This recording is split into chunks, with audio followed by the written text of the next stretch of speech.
샬롬. 우리 주 예수 그리스도께서 주시는 은혜와 평안이 함께하기를 축복합니다. 기상 예보를 보게 되니까는 주일에 장맛비가 시작된다고 합니다. 장맛비 가운데에도 건강 관리에 유의하시기를 부탁드립니다.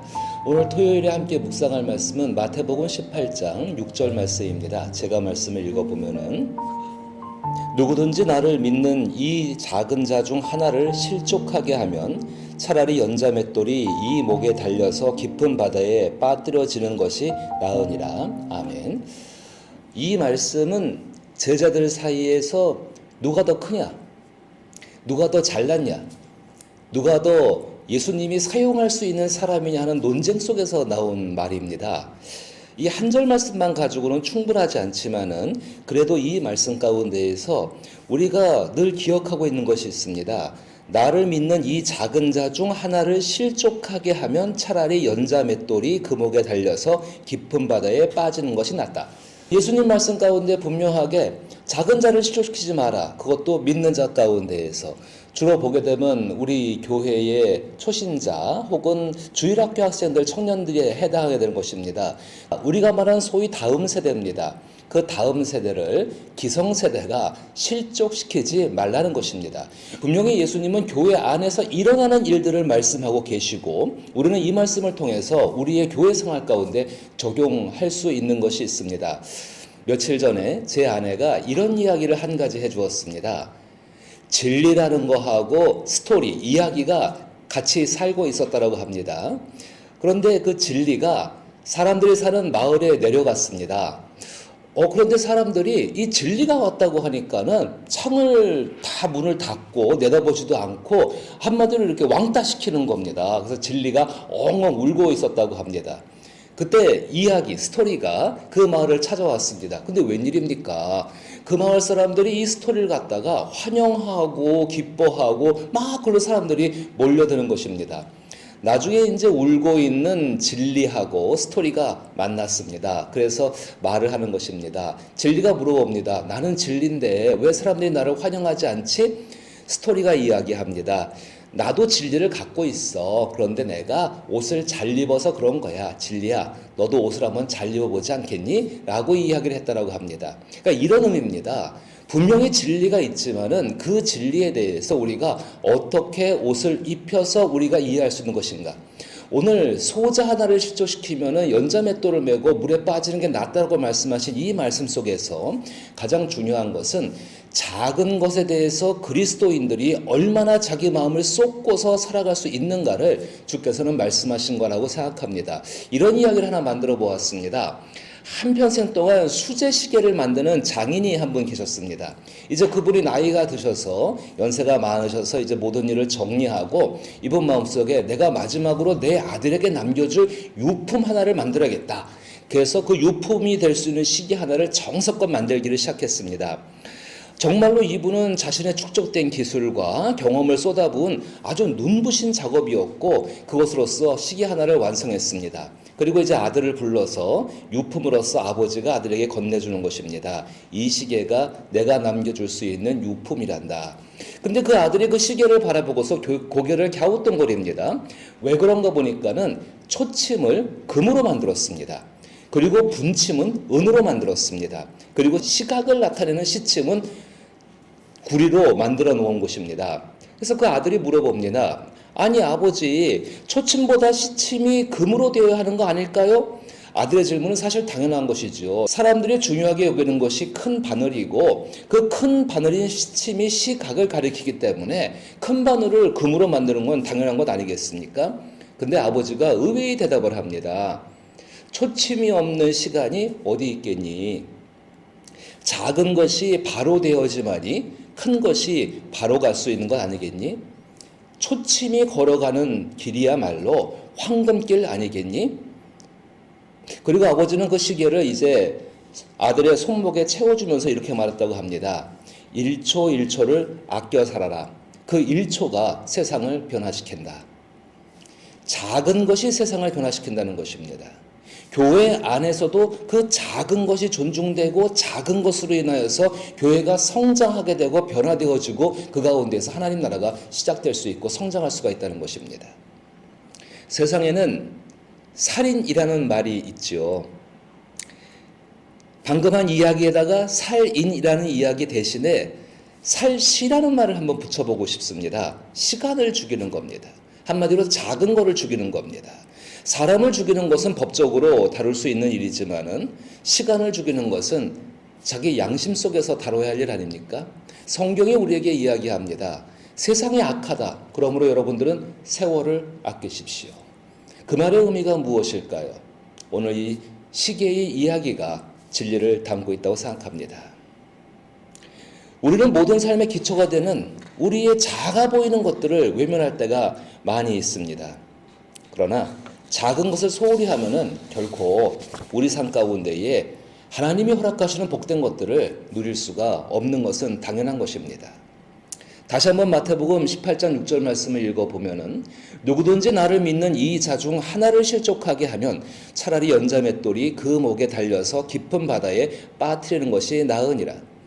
저는 7월이 다가오게 되면은 기대 반 염려 반인 마음이 자꾸 듭니다. 7월에는 아무래도 우리 유치부, 유초등부, 중고등부, 청년부, 수련회 여름 성경학교가 있죠.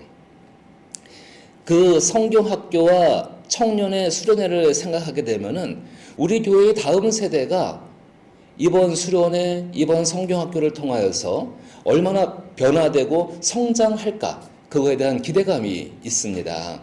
그리고 수고하시는 사역자분들과 교사분들과 희생하시는 분들이 자기 희생을 통해서 얼마나 하나님께로 가까이 갈 수 있을까, 그것도 행복한 일 아니겠습니까? 교회에 대한 기대도 있습니다. 교회는 하나님께서 베푸시는 오병이어의 기적을 또 어떤 모습으로 경험할까, 그런 기대감이 있죠. 염려도 있습니다.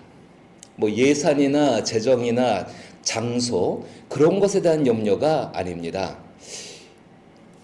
옛날로 돌아가서 서슴없이 이율배반적인 행동과 생각과 말을 통해서 소자를 실족시키는 일이 반복되는 것이 저의 염려입니다. 그런 일을 행할 수 있는 것은 다음 세대가 아니라 기성세대죠. 기성세대가 서슴없이 옛날에 잘못된 거로 돌아가가지고 아무런 생각 없이 돌아가서는 결국 그런 일을 반복하면서 그것이 옳다라고 말하는 그 어리석은 모습으로 돌아갈까 하는 것입니다. 다음 세대가 중요하다고 한다면은 다음 세대의 생각과 계획을 존중하고 수용하고 넘치도록 지원해야 되는 것이 다음 세대를 중요시 여기는 사람들의 정상적인 모습입니다. 다음 세대가 생각하고 계획하는 것이 기성세대가 바라볼 때 분명히 리스크가 있고 그 리스크를 줄이기 위해서 합리적이고 모든 것의 균형과 형편을 맞추도록 그런 것을 요구하고 있다면은 다음 세대가 아니죠. 이미 기성세대죠. 근데 사실 기성세대도 어떤 생각, 어떤 계획 속에서도 완전히 리스크가 없이 모든 것을 완벽하고 퍼펙트하게 했다고 그런 거 못하지 않습니까? 못하는 것을 다음 세대에게 요구하는 기성세대. 오히려 기성세대는 어떠할까요? 분명히 우리 기성세대는 다음 세대의 생각과 계획이 미숙하다는 것을 인정해 줄 수 있어야 합니다. 그리고 그것을 받아들일 수 있어야 합니다. 기성세대는 다음 세대의 생각과 계획을 살펴보면서 잘못된 것과 합리적이지 못한 점들을 탁월하게 찾아내는 것이 자기들의 자랑이 되면 안 된다는 겁니다. 모든 면에서 리스크를 줄이려고 또 모든 면에서 효과적으로 진행하려는 생각은 좋습니다. 하지만 정말로 하나님께서 원하시는 기성세대의 모습은 어떤 모습인가? 하나님을 닮은 기성세대의 모습이 되어야 하지 않겠습니까? 하나님이 어떤 분이십니까? 우리가 하는 모든 것 속에서 우리의 생각과 우리의 계획과 우리의 어떤 행동들, 분명히 리스크가 많고 나에 대해서는 모르겠지만 다른 사람 여러 가지 일에 관계에 대해서는 많은 불충분한 것들이 있지만은 하나님은 일단 우리의 생각을 수용하시지 않으십니까? 일단 우리가 하겠다는 걸 허락하지 않으십니까? 뒷배가 되어주지 않으십니까? 안전한 울타리가 되셔가지고 그 안에서 우리로 하여금 뛰어놀게 하지 않으십니까? 그 가운데 넘어질 때도 있습니다. 하나님이 잘못된 것이 아니라 우리가 잘못해서 넘어질 때도 있습니다. 그때 하나님 어떻게 하십니까? 위로하고 격려하고 다시 세워주시죠. 그러나 하나님은 그 모든 일이 다 끝난 다음에 찬찬히 앉아놓고서 이거는 다음번에 이렇게 고쳤으면 좋겠다. 이런 거는 이번을 경험 삼아서 다음번에 더 성숙하고 더 나아지도록 노력할 수 있지 않겠니라고 우리를 부드럽게 이해시키시는 분 아니십니까?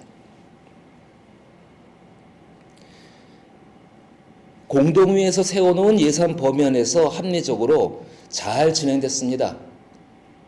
그럼 우리 기성세대에게 남는 건 뭡니까? 계획대로 잘 됐다는 평가 아닙니까? 잃어버리는 것은 없을까요? 우리 유초동부, 중고동부 또 우리 청년부에서 예산을 덜 줘가지고 돈이 없어서 행사를 못합니다. 그렇게 말한다고 해서 그 사람들이 실망하고 실족하는 거 전혀 그렇지 않습니다.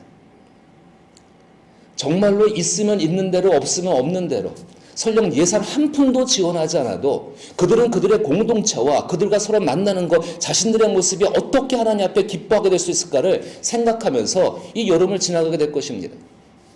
우리는 우리의 다음 세대를 너무 과소평가하고 있습니다.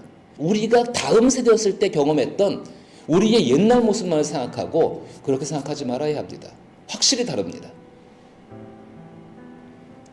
기성세대가 잃어버리는 게 뭘까요? 하나님을 닮은 기성세대, 그것이 될 수 있는 기회를 잃어버리는 것 아니겠습니까? 제가 조금 무서운 얘기 한 가지 드릴까요? 하나님이 어떤 분이신가? 하나님은 우리가 부족하고 우리가 실수가 있고 우리가 어떤 것이 합리적이지 못한다고 해서 그것을 야단하시거나 잘못됐다고 책망하시는 분이 아니십니다. 하나님을 화나게 하는 것이 있습니다. 아무 생각 없이 옛날로 돌아가서 옛날의 것을, 잘못된 것을 계속해서 반복하는 것입니다. 하나님 그것을 징계하십니다.